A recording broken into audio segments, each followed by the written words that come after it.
JD Davison was one of the top finishers in college basketball this year, with the majority of his points coming near the basket. And with him entering his name into this year's NBA draft, today I'm going to be looking at a couple of the little aspects that make him such a good finisher on the rim at only 6'3". I'll also be explaining why him being such a good finisher in college holds a lot of promise for his career in the NBA. The first thing, and probably the most important thing that makes JD such an elite finisher, is his generational athleticism. With him being one of the top athletes in college basketball this year, he definitely used his athleticism in a lot of ways around the rim. And a big part of him finishing in the paint around bigger defenders is his 44.5-inch vertical.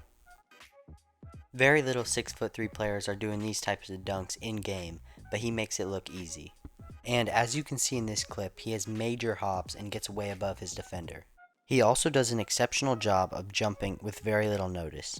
What I mean by this is, as seen in this clip, he gets the ball with very little time to get a dunk off, but he still is able to rise up very quickly and jam it down.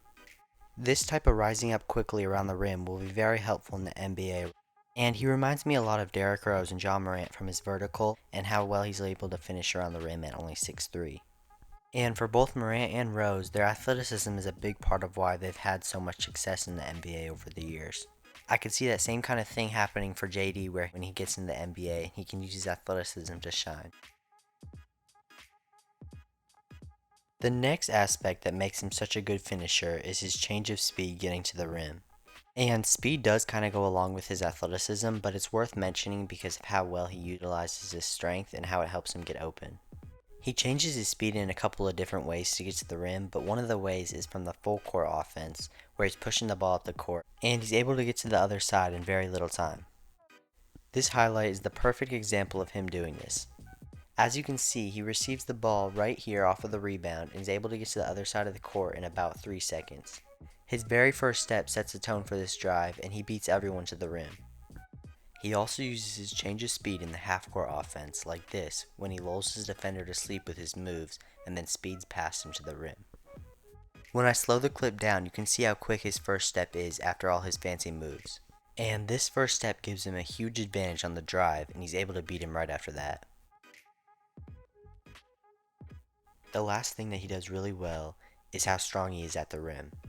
At 195 pounds, he has good size and strength for a guard, and he does a good job of using it while driving to the rim. The first example I'm showing of this is how he's able to seek the contact with the big man and still finish. But this isn't something you only see every once in a while. Most times when driving to the basket, he tries to create contact with his defender to force an and one. And going up with this kind of strength is something that Derrick Rose does a lot of, and it helps him be a really good finisher at the rim.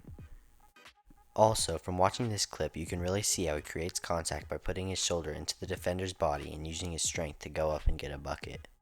Right here, you can see him using his shoulder and his arm to create space to get a shot up. And having this type of shot creation will be really impactful for his NBA career because at only 6'3", he's not the biggest guy, and he's going to need to be able to create his own shot.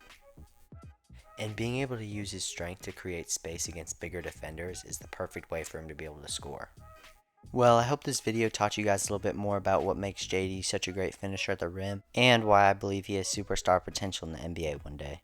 Like I said earlier in the video, his finishing style reminds me a lot of Derrick Rose and John Morant, and also his play style and ways, and I could see him having a really good future in the NBA like them. Also, if you play basketball, I hope that this video is helpful for you because a lot of these things that he's mastered to be a good finisher are very important for small guards to do. So that'll just about do it for this video, but if you enjoyed, please make sure to subscribe and also to like this video. Well, have a great rest of your day, and thanks so much for watching.